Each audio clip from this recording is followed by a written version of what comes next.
I'm Alex Chocolan. The reason for this video is for my project for digital anthropology. What is digital anthropology?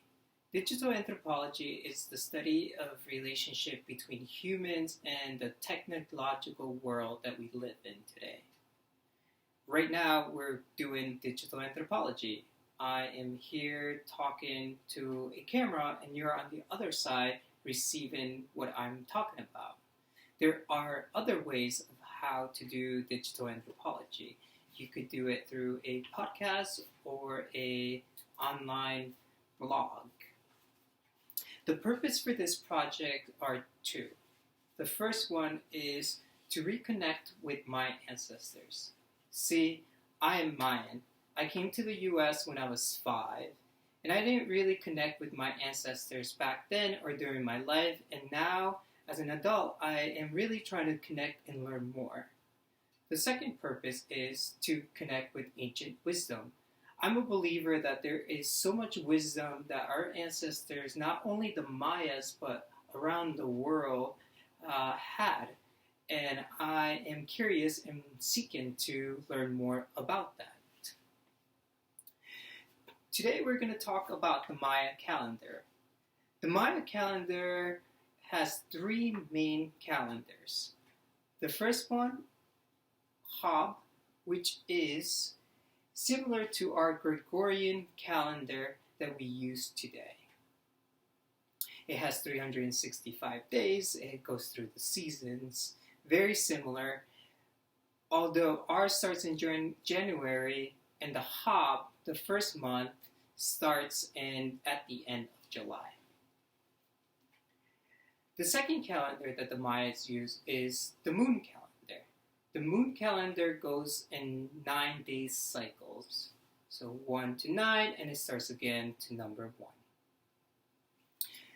The other calendar, which is their sacred calendar, and which we're going to talk about today, is this right here, the Tzolk'in calendar.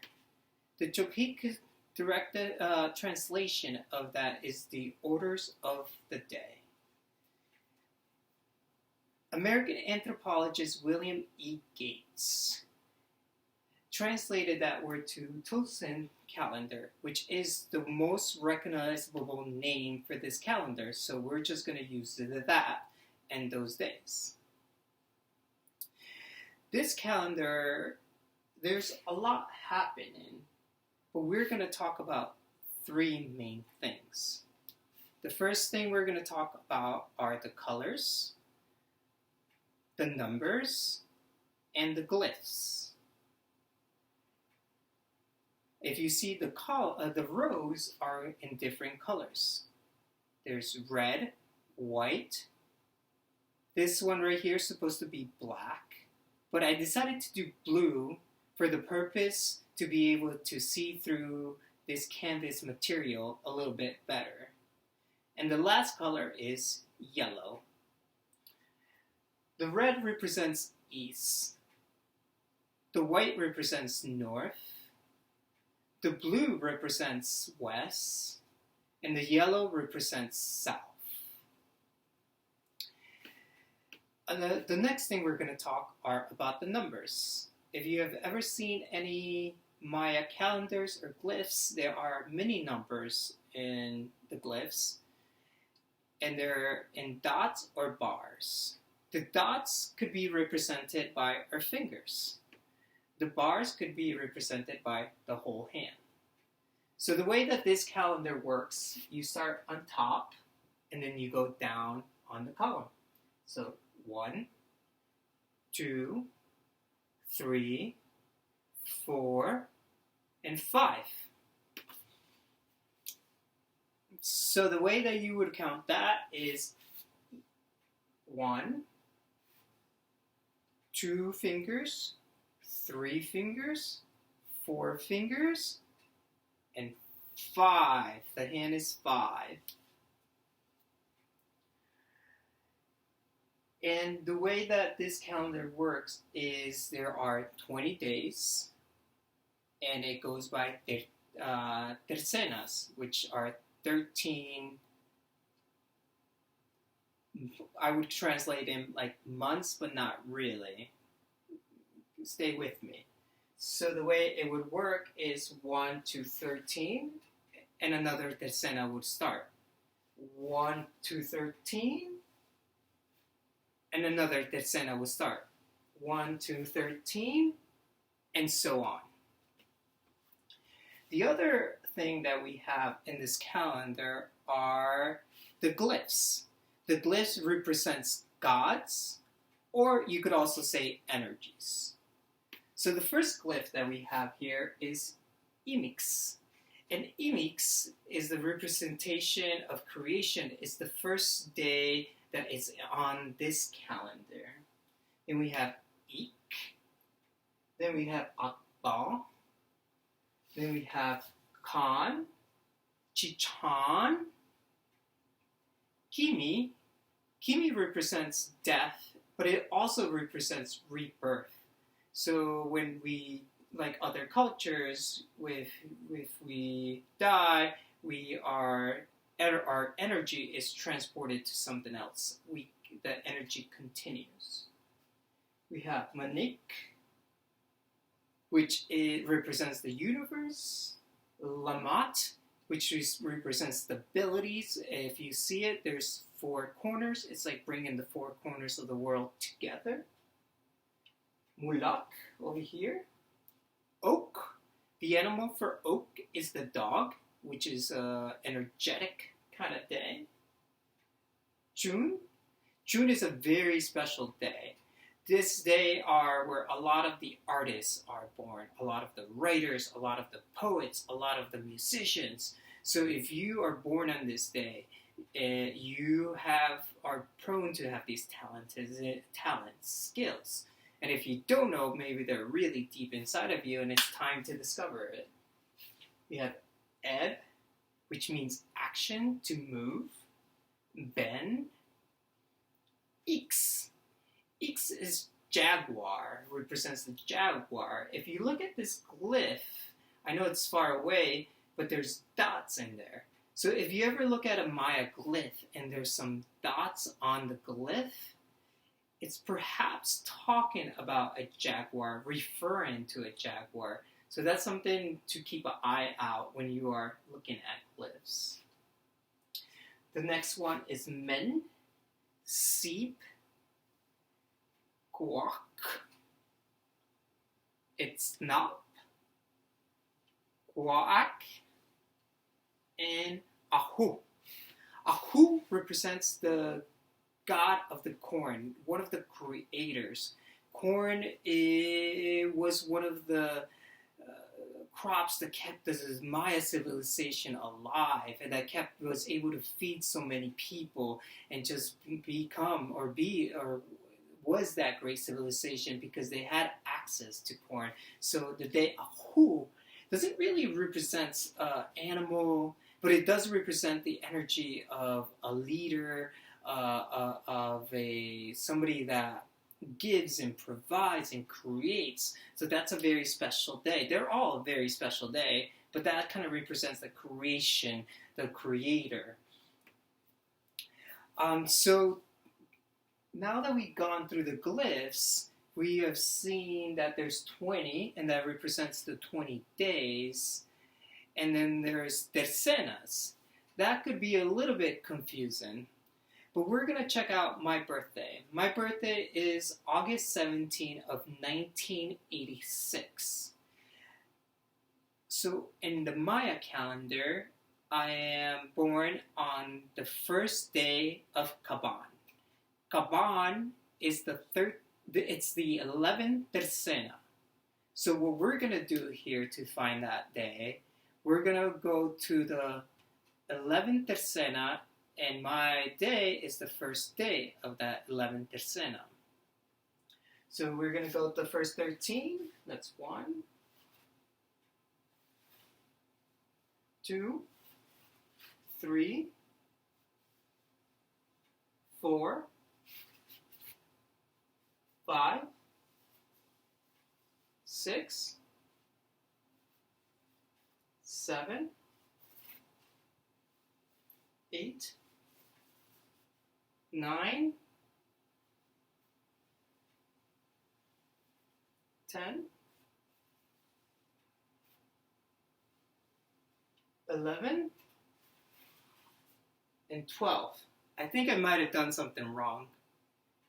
So it's either the 11th or the 12th, or I did not count. But this is the day, is the Korban Tercena, and I fall on the Koban. So I am Koban. What Koban represents for an individual is that they're a thinker, that their brain are always active. They're always trying to figure something out. They're always trying to solve something. They're always trying to figure out what the next step is. It's go, go, go, go, go. Not so much physically, but all in the head. They want to know, where do we come from? Where are we going? What is going to happen tomorrow? So we're the thinkers and thinkers. These people, Koban, like myself, we seek knowledge, we seek wisdom, and it's something that is important to us to understand and to share with others.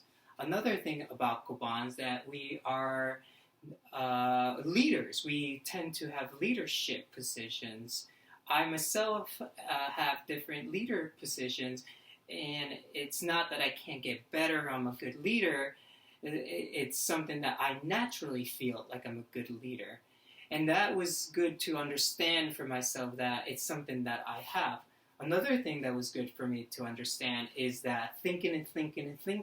Sometimes I'm like, why am I thinking too much? Why can I not think? And when I realized and I discovered through the calendar that I am a person that thinks, I understood that naturally that's how my brain works.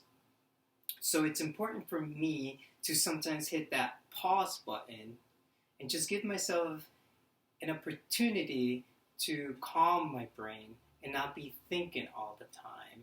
And that's something that I've been implementing in my life, is to not really be thinking a lot and just giving myself a space where I can just ground myself a little bit. The other thing of my birthday that I fall into is the moon calendar. One of the days that I fall into is G7, which is the 7th night. And one of the things that G7 people have is that they are talkers. They speak. As you see on this video, I speak and I enjoy speaking. So that was another interesting piece of thing that I found in the moon calendar. So all of this is so interesting because everybody falls in a different day, everybody falls in a different tercena, everybody falls in a different moon cycle.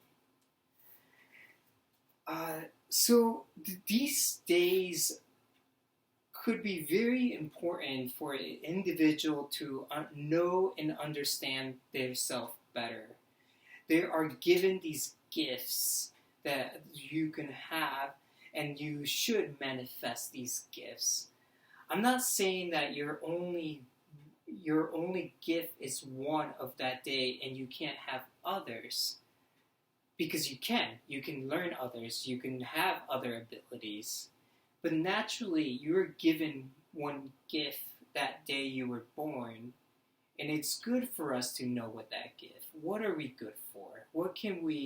How can we manifest it? How can we learn other gifts through that one gift? So that was something that I learned for myself, and it was a very interesting thing for me to discover. And why am I interested in the Maya calendar? There was a point in my life where I felt that I had no direction. I sometimes felt that I didn't fit in. Sometimes it was unclear for me what to do. After sitting in a ceremony, an ancestor came to visit me. And he told me, begin to walk. What are you waiting for? Go. As soon as you walk, you'll find. And I just needed to start doing something. And that made me to go deep into finding out more about my ancestors and connecting with my ancestors. So this path has helped me understand more of myself, where I came from, and what are some of the knowledge that my ancestors have, because I believe they are with us. And why do I share this? I share this for the same reasons that I started searching for this. I know that there is a lot of hate and a lot of people don't have hope, and there's a lot of stress, and there's a lot of demand for this and that. And sometimes we feel lost and we feel tangled. So this is for me to share that there are other ways. There are different ways than what we have been taught. And it's up to us to go seek these things. How I mentioned, our ancestors are here with us. They're trying to talk to us. They're trying to tell us how to live, guide us, and they're knocking on our doors. And sometimes we're too busy looking at a screen or focusing on our careers or just completely zoning everything out that we don't want to hear anything, but they are here. So if you feel like you're lost or you're looking for something and you want to reconnect with your ancestors, I'm not telling you that you have to follow this calendar, but there are many different things out there that could help you and direct you to a way that can be helpful for you. I'm not saying you couldn't follow this calendar. If you would want to follow this calendar, that would be great. You don't have to be Maya. Actually, the person who taught me the most about the Maya is a Vermonter that lives in East Germany. And although we look so different, to me, he is a Maya brother. And the love and his purpose to want to give this knowledge to the Maya people or anybody that wants to listen is so important to him that means a lot to me. So I see another me in you, another you in me. In Lak'ech.